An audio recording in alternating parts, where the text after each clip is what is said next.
başta. Sandım hep iyi kalacağız.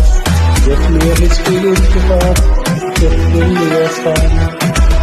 Boşa dökülen yaşlar, artık üzülmem asla. Hoşsun başkasını bulursun, kafana takma. Gitmemek için üzmek istemem inan seni. Ama kaybettim. Israrla saklasam da gerçek, her temasın daha mesafeli.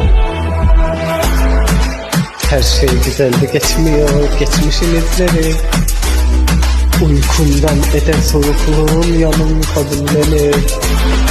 Bakarsan gözlerime dikkat düşme en derine. Söyle severler mi benim gibi? Zamansız çok ilk bakışta sandım hep iyi kalacağım. Yetmiyor hiçbir iltifat hissettirmiyorsan. Boşa dökülen yaşlar artık üzülmem asla.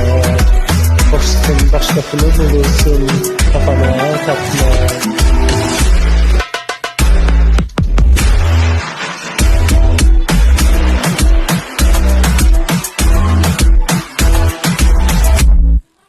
Canımda kayboldum, aklım çok karışık.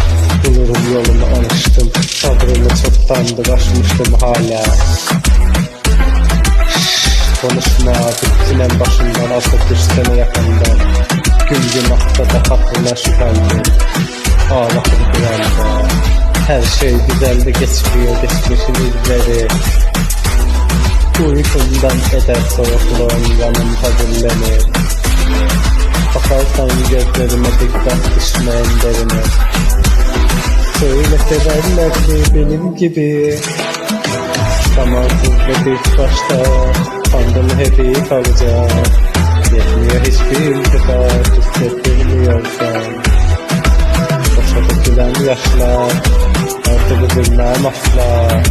Hoşsun başkasını bulursun, kafana takma.